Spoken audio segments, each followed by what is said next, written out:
ज़िंदगी में हर किसी को इज़्ज़त नहीं देनी चाहिए। जो लोग मोहब्बत और इज़्ज़त के हकदार हैं, सिर्फ़ उन्हें ही इज़्ज़त देनी चाहिए, उन्हें ही मोहब्बत देनी चाहिए।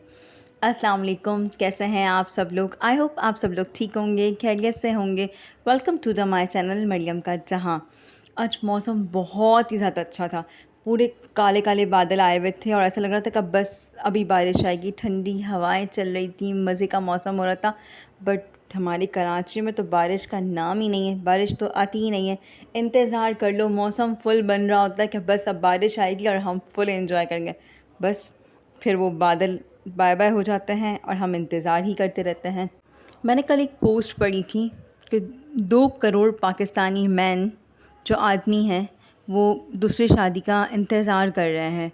तो ऐसा क्या है कि दूसरी शादी का इंतज़ार कर रहे हैं 2 करोड़ पाकिस्तानी? हैरत भी हुई मुझे इस बात को सुनकर। मैंने अपने हस्बैंड से भी ये बात डिस्कस की और वो भी एक मतलब शॉक हुए कि अच्छा ऐसा भी है। और क्योंकि ज़्यादातर आजकल बहुत ज़्यादा रुझान हुआ हुआ है दूसरी शादी करने का, तो इसके मुताबिक कुछ लॉज़ भी पास हो रहे हैं। कुछ कुछ यूट्यूबर्स जो अपने आप को उल्मा कह रहे हैं, मुफ्ती कह रहे हैं, वो लोग आकर अपनी 4-4 शादियों की बातें करते हैं, लोग उनसे इंस्पायर होते हैं और वो भी एक गलत कॉन्सेप्ट लोगों के दिमाग में डाल रहे हैं। मैंने कुछ यूट्यूबर्स का भी सुना था कि मेरे हस्बैंड भी उनसे बहुत इंस्पायर हो रहे हैं और उनकी बातें सुन के तो उन्होंने भी 2 शादियों करने का, दूसरी शादी करने का मतलब क्या ख्वाहिश इज़हार की है और उनके फ्रेंड्स ने भी इस तरह किया है। और इसी तरह मैं अपने घर की एक कहानी बता रही हूँ कि मेरे जो नंदोई हैं, तारिक मसूद का सुन रहे थे कुछ क्लिप्स वगैरह, तो वो उन्होंने 4 शादियों का भी कुछ सुना होगा, तो वो कह रहे थे कि ये 4 शादियों को बहुत प्रमोट कर रहे हैं, 4 शादियाँ करना कोई गलत बात तो नहीं है। और ये वो कुछ वो बस अपनी बातें बता रहे थे, हमारे घर आए हुए थे कुछ टाइम के बाद फिर मुझे पता चला कि जो उनके फ्रेंड्स हैं, हाँ, उन्होंने एक ने सेकंड शादी कर ली, फिर दूसरों ने सेकंड मैरिज कर ली। तो मैंने मेरी नंद को कहा कि भाई तू ख़्याल रख, फ्रेंड्स गैदरिंग में शादियां कर रहे हैं तो तू ख़्याल रख, मैंने अपनी नंद से कहा। फिर वो मेरी नंद ने भी अपने नंदों को कहा। फिर वो आते थे ना तो हमारे घर पे ज़्यादातर तो ना दूसरी शादी की ही बात करते थे, तो हम थोड़ा सा एक अजीब सा हमें फ़ील भी होता था। और फिर मेरे जो देवर थे वो भी उनको देख देख के वैसे ही बातें कर रहे थे। तो मगर मेरे हस्बैंड माशाल्लाह से कभी भी नहीं कहते ना, मतलब क्या वो कहते हैं कि बस मैं एक के साथ ही बहुत खुश हूँ और अल्लाह ताला मुझे बस एक में ही खुश रखे। और वो हमेशा ये एक ही बात कहते हैं, क्या मतलब कि मैं कभी कहती हूँ ना कि ना क्या अगर मुझे कुछ हो जाए तो आप दूसरी शादी नहीं करना, तो वो हमेशा एक ही बात करते हैं, क्या अल्लाह ताला, मैं हमेशा यही दुआ करता हूँ कभी भी नमाज में या कभी भी मैं दुआ करता तो यही दुआ करता हूँ कि हमारी जितनी ज़िंदगी है ना, हमारी अल्लाह ताला साथ रखे और हम साथ ही मतलब हमारा इंतकाल हो और मदीने में हो। वो हमेशा यही दुआ करते हैं, बोला मैं हमेशा यही दुआ करता हूँ। फिर बस जो दूसरी शादी का है ना, वैसे अंजाम भी बहुत बुरा होता है। लोग इंस्पायर होकर दूसरी शादी तो कहते हैं हम कर लेंगे, मगर उसका जो अंजाम बुरा होता है ना, पहले तो आप जो अपनी पहली बीवी है उसका इतना दिल दुखा रहे होते हैं, उसको इतना हर्ट कर रहे होते हैं। अगर उसकी रज़ामंदी, अगर वो खुश है तो सही है। और दूसरी बात क्या, हुकूक, दोनों के हुकूक इक्वल देने होते हैं। आज के दौर में तो मैं कह ही नहीं सकती कि कोई इक्वल हुकूक दे सकता होगा।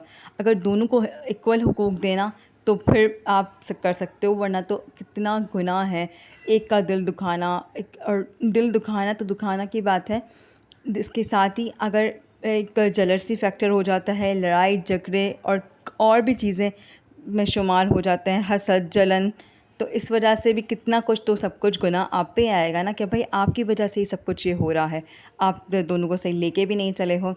मेरे नंदोई के जो एक फ्रेंड थे जिन्होंने शादी की थी, वो अब इबरत की ये एक स्टोरी है कि इससे आपको बहुत ज़्यादा कुछ सीखने को भी मिलेगा। उन्होंने शादी कर ली, अपनी वाइफ़ को कहा कि मुझे दूसरी शादी करनी, तो वो पहले मना करी थी। फिर उसे कहा कि अगर मुझे नहीं करने दोगी तो मैं तुम्हें डिवोर्स दे दूँगा।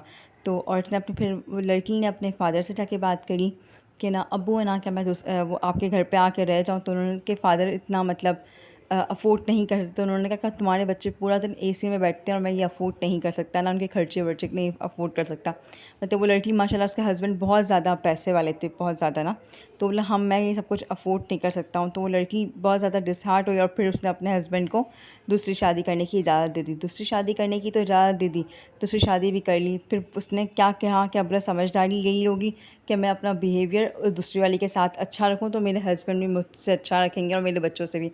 तो उसने ना क्या किया कि ना उसके साथ बिहेवियर और अच्छा रख दिया। थोड़े टाइम के बाद पता चला कि वो कोई एक गैंग की लड़की थी और इस टाइप की लड़की थी, और उस लड़की की वजह से ही ना हाँ उस लड़के को ना क्या लोग फ़ोन कॉल आते थे, क्या इसको छोड़ दो, ये अच्छी लड़की नहीं है और ये वो है, और इसकी वजह से इसको मतलब काफ़ी धमकियाँ भी आई हैं कुछ गैंग्स वगैरह की।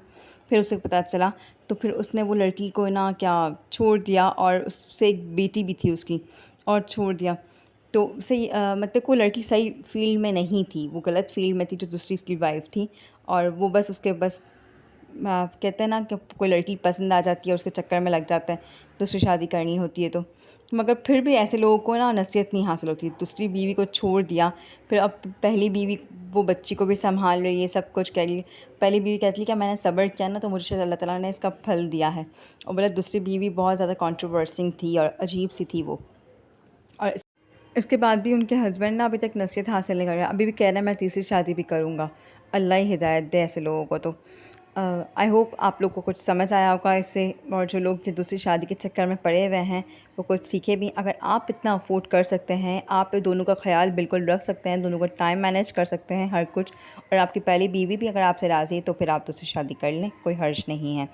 आई होप आपको आज का व्लॉग अच्छा लगा होगा। अगर अच्छा लगा है तो अपने फ्रेंड्स एंड फैमिली में शेयर कीजिएगा, चैनल को सब्सक्राइब कर दीजिएगा, वीडियो को लाइक कर दीजिएगा, और कमेंट करके ज़रूर बताइएगा कि आपको मेरी बातें कैसी लगती हैं। और अपना बहुत ख्याल रखिएगा, दुआओं में याद रखिएगा। अल्लाह हाफ़िज़।